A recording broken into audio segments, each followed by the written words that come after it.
And we're back after a couple of weeks off, back in the studio, back with Kevin. Oh, God, today and tomorrow in Scottsdale. Here we are again. Kevin, good to see you. Hey, how you doing? Missed you.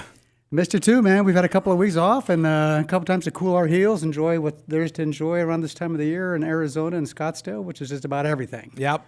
But we got a good lineup of guests coming up. So we got a pipeline that's full. It's going to take us all the way through the summer, talking to people and organizations that are making our city special, and we certainly have one of them here today. Our guest today is Eileen Rogers. She's an entrepreneur. She's an executive coach. She's a community leader, probably a lot of other things too. She certainly is a former CEO whose impact goes far beyond business. She helped launch what is now the Diaper Bank of Central Arizona, has served on numerous nonprofit and community boards, and even helped fund and build a school in Mali, which we definitely want to hear about. Along the way, she's earned honors, including her induction into Scottsdale's History Makers Hall of Fame. The list could go on, Kevin, but I want Eileen to speak. Eileen, welcome. How are you? Hi, thanks for having me. We always like to start, and we started talking about this before we went on the air, but tell us a little bit about your background. You know, we know who you are now, but we're going to get into that in a second. Tell us a little bit about your background, where you grew up, and what makes you a global citizen. Well, the older I get, the longer this intro could be, so I'll be careful. I am a global citizen. As I was sharing, my dad was British and my mom was Canadian, and so I always grew up with a broader sense of the world and who I might be in it. I grew up mostly in Wisconsin and somehow came up with the dream that I was going to backpack Europe.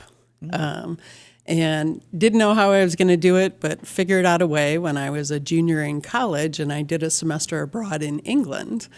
And then I quit. I knew I was going to quit if I could get that far.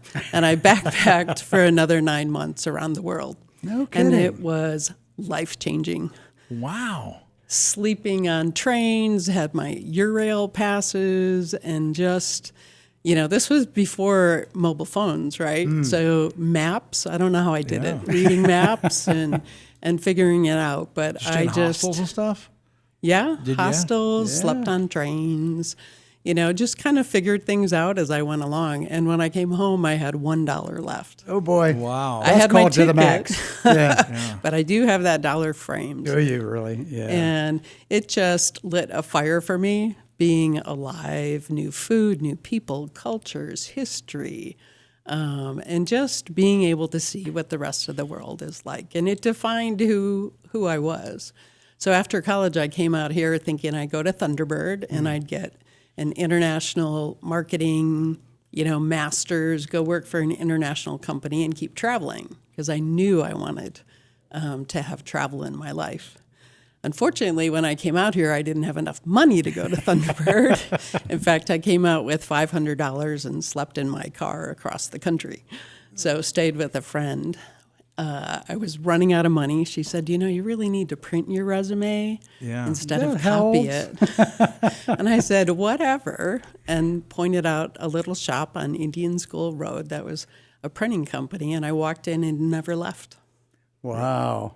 I needed a job. Started the career, right? Yeah, I worked out what you don't hear about anymore, a sweat equity earn-in kind of deal, and took me 13 years to buy him out. Right. And then 8 years ago, I had another partner and I sold to him, so kind of paid it forward. What was the name of the company? Well, it went through a few. It was American Speedy Printing to Allegra, Allegra Marketing and Print, and finally it was Pixa. I think back when I was still at the Business Journal, we did some things together when you were with Allegra. I remember that. Yeah, that's. So did you walk in there to Speedy thinking you were just going to be an employee, and then eventually decide something you wanted to buy, or did you? Sounds like you walked in with your intention to purchase it. No, I walked in to get my resume printed. Oh, I see. Yeah, Okay. right. Oh, okay. He read Sweat my equity. resume. That's what she said. He Okay. needed someone to sell. He thought marketing meant sales. Yeah. And, you know, offered me a job. I just needed a job. It's kind of like a deal. Print my resume. I'll work for you for an hour. Yeah. 2 hours, I'll get a resume and a cover letter. Yeah. All of a sudden, she owns the company. Yeah, exactly. That tells you something about a career trajectory, doesn't it? That's for darn sure. So you left after you left being a CEO. Then you became an executive coach, right? Yes. Was that the next step in your career journey? You know, because I had a plan to buy out and sell my company to my partner, I got to experiment before that. And while I was out in the community doing workshops, teaching, fundraising, and as it related to marketing and things like that, It was a natural evolution. And so I did two things when I sold the company. I had a chance I got accepted to train with Brene Brown. It was one of the 500 people nationwide trained to facilitate her Dare to Lead, right. courage building course. And then I went back and got some extra training around the Enneagram, which is something that I use in business and coaching. And so those two things were the foundation. But I went to my coach for career transitioning, and he was really the impetus. He just said to me at the end of one day, I was referring somebody to him, and he just said, Eileen, in only the way Jim could say it, when are you going to coach somebody? There you go. Right, yeah. That's the light bulb that goes on. It was a light bulb. Yeah. Well, talk about the Dare to Lead program. I mean, what drew you to that work, and what was that all about? I had been familiar with Brene Brown, and her work was just amazing. So I had been involved and interested. I really didn't think I would get accepted because she's very education focused. I don't have the master's. I didn't go back to Thunderbird after all, but I don't think you needed to, did you? As I it did turns go out. back just to prove it, and got a global certificate in leadership. Oh, you did? Okay. Yeah. But no, Brene's work just drew to me, and by this time I had been running Women's Leadership Development Forum. So I created a 12-month program that's patterned after the CEO forums that I'd always been a part of, where they're 3 hours once a month, and you're in this confidential, amazing environment. Because that's how I learned, instead of getting my master's, was like a from tech group, other right? people. Tech group, Vistage, CEO. I was in the Women's yeah. President's Organization. Yeah. So it's a really unique learning environment. And so her work was a natural to bring in there, because those groups, my target market was not the C-suite, or the owners, CEOs who are always in those. It's the people just below that level who are already leading people, may or may not have been trained, Right. and can really appreciate that journey to more confidence and better leadership. And that's probably where you get real value, I bet, probably, huh? Because those are the people who, like you said, may or may not have been trained already. So they probably get a lot of value out of your program. They do, and it makes my heart sing. I bet. So Oh, of course. it's really fun to work with folks. And part of what I'm teaching and showing and facilitating is what I think is the new style of leadership, and that's coaching leadership. Really? Leaders coaching the people that follow them, kind of deal.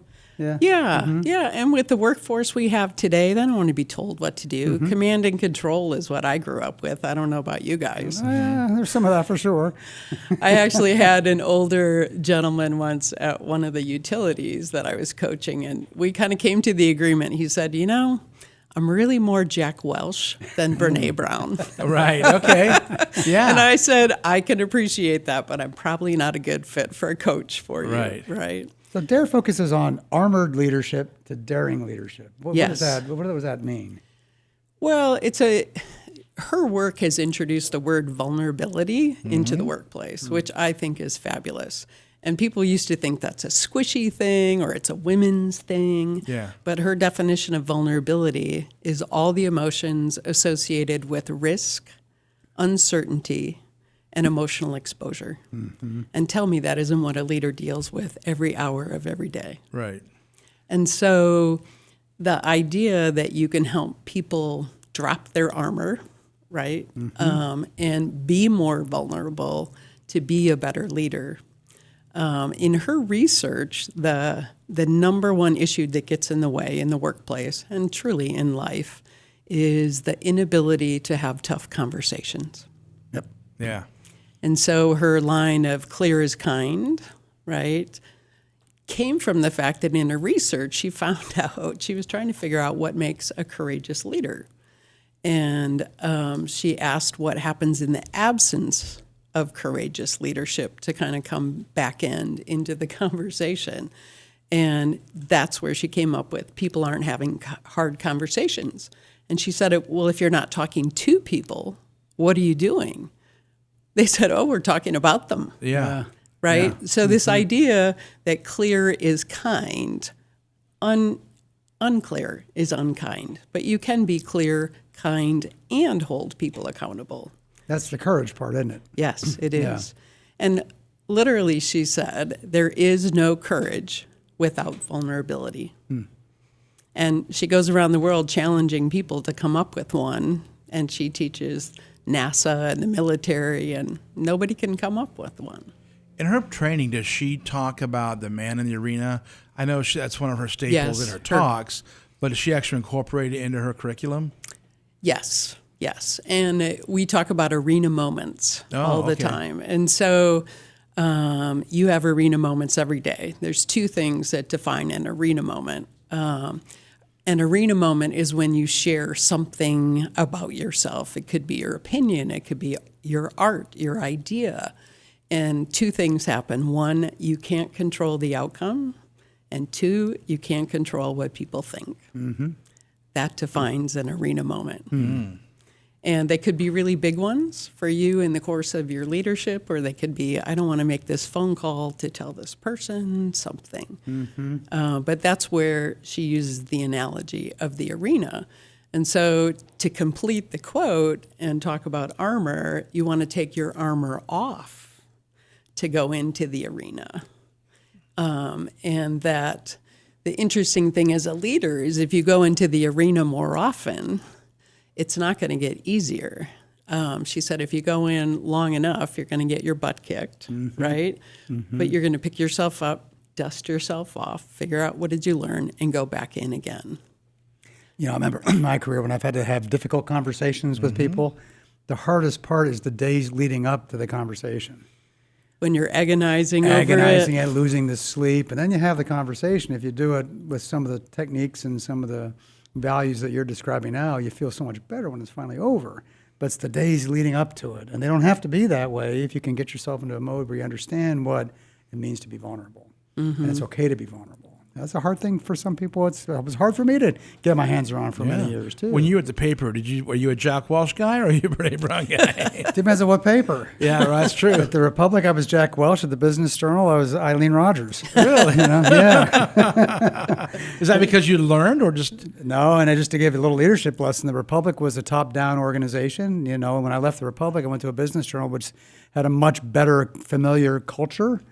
And so when I first joined the Business Journal and became publisher, I was like a bull in the china shop, and I was a misfit. Really? And they had to teach me how to act properly. Really? So there were a lot of learning moments in that, and going from one culture as a leader into another. That was a learning experience for sure. And I liked the culture in the Business Journal much more than the culture of the Republic because it's both more owned by inclusive. Gannett or owned by no? No, Business Journal is actually owned by a big company, but it's so locally run that the culture is established at each individual business journal. But it's owned by American City Business Journals in North Carolina, which is owned by Advanced Publications, which is a huge media company that owns all kind of magazines. I don't know why all these years I thought they were joint owned. I don't know where I got that in my mind. I'm learning stuff today. I'm learning that. I learned that Eileen's from Wisconsin. The global leader that she is. Exactly. Yeah. So let's talk a little bit about the sort of the nonprofit world, you know, because you've served on a whole lot of nonprofit boards and you've been a leader in those as well. What separates the strong ones from the struggling ones? And this is a lesson that maybe Kevin and I could use in some of the work we're doing these days too. That's a great question. Obviously, leadership, I think both on the board side and then also internally in the organization. And, you know, one of the challenges that I've found with nonprofits is, you know, we used to have this how much of your dollar goes to programs kind of mentality. And when that happens, you don't train your staff. Yeah. You don't invest in people and grow in the organization from the people side. And that has a long-term impact. I've often thought the structure of nonprofit boards is really interesting. In fact, I have a good friend who is convinced that they should be paid. And I kind of lean in that direction, right? point. If you were paid to go to your nonprofit board meeting, you would show up prepared, you would have done your homework, and a lot of other things I think would have been implied. And I've seen organizations that have benefited from great board members coming through, and then they've built something, the next level of board comes through, maybe doesn't have the same experience or commitment, and it impacts the organization. It's a wild card. It certainly is. And one of the things I've seen, and I think Kevin and I could both attest to this, is the potential challenges that a nonprofit executive CEO has with the board. And that, if I had one lesson that I wanted to learn and figure out better, it would be that one. How do you either coach the board in terms of what their leadership responsibilities are, or coach the executive about how to deal with a board that may or may not be functioning the way you want? So the board CEO dynamic kind of thing, Yeah. And Yeah. I've seen some nonprofits go down. I was part of one that went down because of the mismatch many years ago, and it was a very, very tough situation. But that's probably the biggest need I've seen in some of the nonprofit work that I've done, and maybe the community hurts. Eileen talked about the board. I mean, the organization being hurt. Yeah. The community is Whoever they're actually serving. affected, As a right? result, Yeah, sure. exactly right. Yeah. So that's a hard one. Have you done much coaching with boards and nonprofits, or has it all been more of executives? Or Well, I do work with nonprofit CEOs a lot, and I think I can bring something to the table, having been a former board person as well. I have an event upcoming in a couple of weeks for a board, and I'm really sorting through. Again, it's a group of people who are not paid to be there. Right. Ideally, they're all committed, and they're all messy, imperfect human beings. Yep. And sometimes there's power struggles. So I'm still noodling on how we're going to work that through. But yeah, it's possible. It's absolutely possible. We're all messy human beings, imperfect, if you will. And so that humanness, I think, can get in our way. So when we're mission focused and we can keep coming back to that, and you have board members who are passionate. I don't know about you guys, but early in my career, there was the whole, do I get on a board for my resume thing? Right. And one of my funniest stories was I said yes to a board. It was Charter Review Commission in Scottsdale. Ouch. I think Charlie Smith was chairing it. Oh, okay. And it was so boring. I went because I thought I should, and this looks good, and it's change this comma to a period and do this. And I'm not downplaying the work, but it was not my skill set. Right. And it was everything I could do not to fall asleep. And it was a good lesson, right? Don't get involved in something that you're not passionate that you don't care about. That is right? so true. It will be work. Yeah. And you won't do anybody any good, including the No. organization. Because then you're just dead weight anyway. If you're boring and you're dead weight and nothing's working, right? Yeah. And what's the opportunity cost of having a passionate person in your place? You're taking up someone's place. Exactly true. right, yeah. You mentioned Scottsdale. What do you think of the leadership that we're seeing in Scottsdale right now from a civic standpoint? I am very challenged. We could do some coaching at that level too, couldn't we?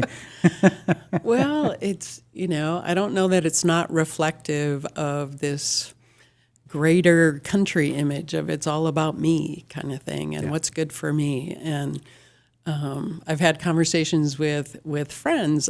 For me, it comes down to how do you define your community? Yeah. Maybe it's you, maybe it's your family, maybe it's your cul-de-sac, maybe it's your religious organization. Mm-hmm. For me, it's the world, right? That's what I mean when I say I'm a global citizen. I care what happens over there. Yeah. And so it seems to me with the pandemic especially, people got even more insular. They did. And I don't know. I mean, who knows? I think some of it may be a result of that. Does that make it easier for you to palate what's going on locally because you look at a broader global view, do you think? I mean, do you think that if you were somebody who didn't have your global experience and travels, that it would affect you more and you'd be more, bummed out by it? I'm really bummed out. Frustrated, sure.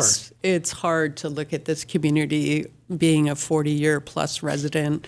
I have commercial property here. I live here.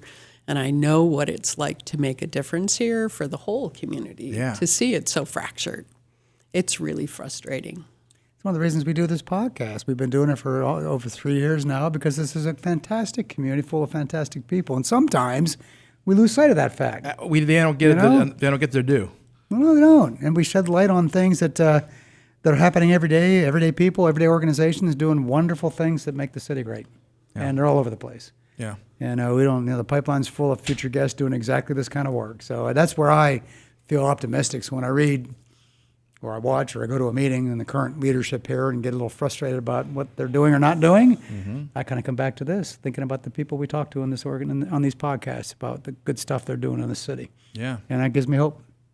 Well, this is sort of dark humor, but I did just come back from a 3-week visit in Egypt, and it was the perspective of what a piece of dust we are in history was amazing, right? And in the course of learning about Egyptian history and all the civilizations with our guides, they would get really, really evolved, and then they would go through this black period, be wiped out. All that progress would be wiped out, and then they'd have to start over again. They didn't have digital files back then and things like that. And so we were commenting on, I wonder if we're in a little bit of our dark. I kind of wonder, phase we may not here. know. We may never know because we may be No. long gone by the time we discover whether it's true or not. So what was Egypt like? What were you doing over there? Enjoying life. Yeah, great. It was spectacular. Yeah. I think, I don't think I know that traveling international, I always come back with a feeling of gratitude because so many of us are in the spot we're in because where we were lucky enough or unlucky enough to be born. So that has a huge part of it. And I don't think I realized how much Egypt, I should have known, but Egypt is still a third world country. But it was to see history, to stand in a tomb and look at this beautiful painted hieroglyphic story on the wall in all these colors and know it's 3,500 years old. Yeah. That'd be mind-blowing, you know it? Yeah. It really would. And to be by the pyramids, which was my bucket list ever since I was a little kid, was amazing. The size when you're standing there and the energy coming off of them. But we did the trip down the Nile River on a boat and went out, did a desert safari. So we had a really good chance to see a lot of the areas of Egypt. What a trip. The global trip reminds me, I wanted to ask you about the involvement you did when you built a school in Mali. What was that? And talk about how that happened and how that came about. It was my 50th birthday. I had actually been on a medical mission to Mali with a woman who lived in Cave Creek, had a nonprofit. Her name was Irma Turtle, and she's since passed away, which is really sad. But I went on her trip. She was a desert nurse, and we were out. It was the most third world place I had ever been, and it was incredible. And we visited a school. We, did a lot of different things out there, and I came back afterwards full of how can I make a difference, right? Our money goes so far. And thought, well, I could create a project because you can just give money. Back then, I couldn't really give money like I could today. But so we created what was called the Big Wish. It turned into a project because I wanted to involve the community here. And so my friend Debbie Hill and I, it was her 55th birthday, mine. We ended up raising $80,000. Really? And we did it by creating a brochure that said you can fund the latrines, you can fund the mill grinder so the girls can go to school. And so we used it as an opportunity to educate people. And there were lots of friends of ours, we've traveled before, who knew that money invested with us. They felt confident it would go to where it was. But we started out wanting to build the school, and instead we built gardens, latrine, solar panels. My book club contributed a library. We ended up not only being able to teach the children, but to be able to teach, because we had solar panels, to teach the parents at night too. And most of the women were illiterate. That was pretty cool. Gardens, goats, all of it. That's amazing. Have you been back since? Well, here's the irony. 5 years later, Al-Qaeda came through and cleaned out all the buildings because the school children were part of nomadic tribes. So then we went back and raised another $20,000 so we could at least get the school built. We weren't able to do the other things. And then when Irma passed away, there's another man by the name of Barry Hoffner who took over the schools. He actually built a school for his 50th birthday. He had called me. That's how we met. And so he now keeps the school going and goes back to Mali It's not really safe, I think, to go back there right now. Probably not safe to go a lot of places these days. Yeah. But that's amazing that you did that, and that's still going strong. That's fantastic. Yeah. Another thing I wanted to talk about, because this goes back a few years, because I remember this back in the earlier days of my career, the whole the diaper bank of Central Arizona that you created. Well, that was really fun. That was from sitting on the Human Services Commission, which I really? loved. I did that for 6 years. And so there were some, Pam Martin was the head of Homeward Bound back then, and she knew exactly when my term ended. And so she said, would you come and be involved on our board? And I said, sure. And so that started my process of learning about Homeward Bound, even though I'd learned a little bit on the commission. And it was just shocking to me that, public dollars would not, if you were on public assistance, you couldn't buy paper products, soap, shampoo, diapers, wipes. You couldn't buy any of that. And heard the stories of moms who were making horrible choices, unhealthy choices. And so we just started it within our business to collect from our clients. We put a playpen in the lobby, and it continued to grow, and then had an idea to recruit some schools and have kids do collect it and teach them about giving. And one of the schools in Ahwatukee actually took their kids to deliver the diapers to Homeward Bound's campus. And one of the best stories of my giving career was a little boy who had gone, and he turned to the teacher and he said, I didn't know homeless kids look like me. Really? And then I Right to knew, the heart, huh? then I knew what we were doing was way beyond Really? collecting diapers and wipes. Right to the heart when you hear something like that. Right to the heart. So after about 10 years or so, I've been involved with my friend Ginger Clayton in a CEO forum, actually. Yeah. And Ginger was passionate about making a difference, too, and we kind of handed it off. And she had a warehouse and other connections, and she's taken it, and she's really responsible for the phenomenal growth. They give away millions of diapers. It's amazing. Each year. Yeah. Stuff that gets to your heart is the stuff that really makes a difference. Yeah. Eileen, it seems like everything comes pretty easy to you. You've had a successful business career, a successful coaching career. You've launched and had a lot of good success in the community, serving on boards and helping nonprofits grow and doing that. I mean, what's that attributed to? Well, two things. One, it is easy to make a difference. Yeah. That's probably one of the biggest things I learned about growing up in my Scottsdale community.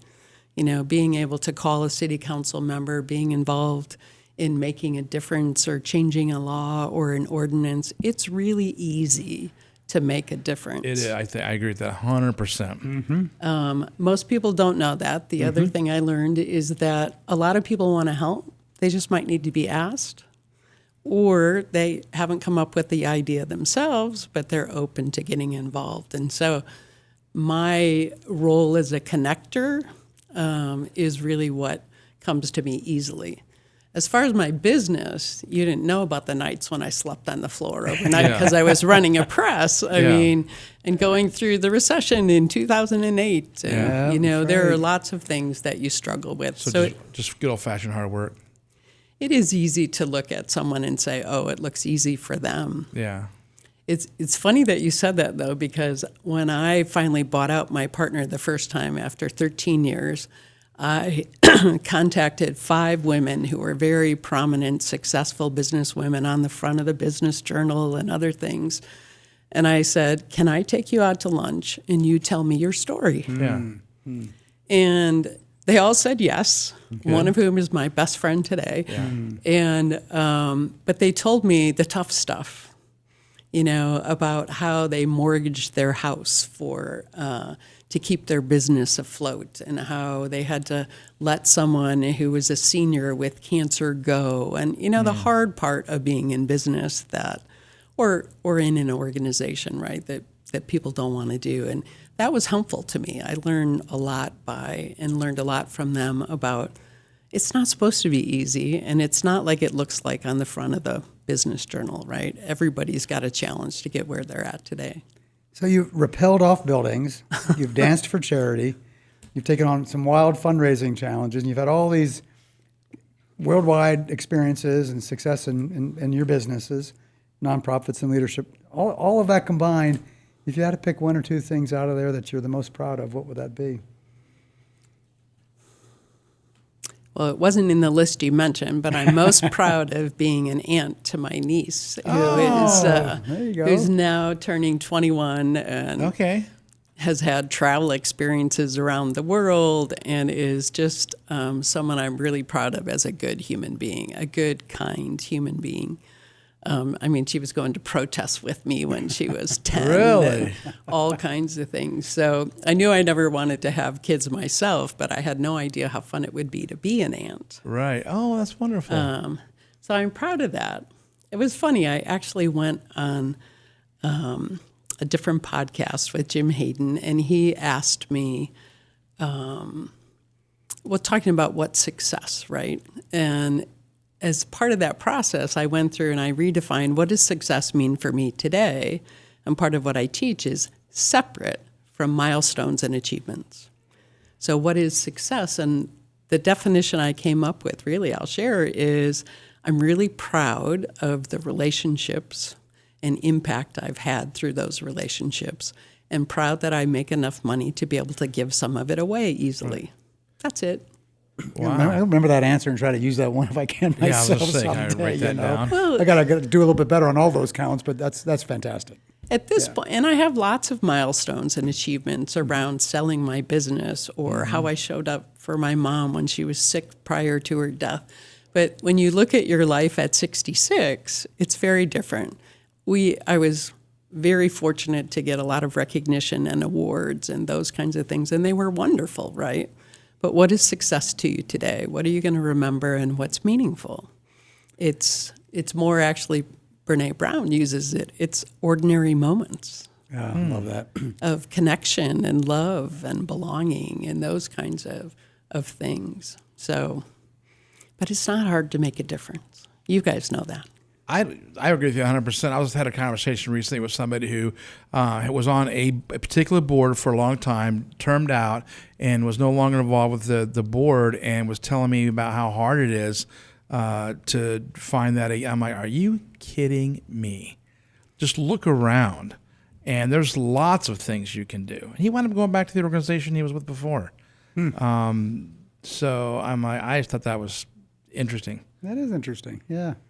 Well, what a great conversation this has been today, and this is one that's this is must listening for our Scottsdale friends today. This is just spot on, Eileen. It's just taken us. Wish we had her on here years ago, so we could have taken advantage of some of these things we're learning today to build into our lives. Yeah, and to build into future podcasts. So Eileen, what a pleasure it's been to have you on. Sure appreciate everything you've done and everything you're doing for our community and all the people in it. So just thanks so much for being with us today. Oh, thank you both. It's fun to see you both and reconnect over our rich history in Scottsdale and in the metropolitan community. So thank you. And thanks to all of you for listening. This is a good one, so share this one with anybody you think could benefit from hearing about great leadership stuff from Eileen. And stay tuned. We'll be back again next week for the next episode of Today and Tomorrow in Scottsdale.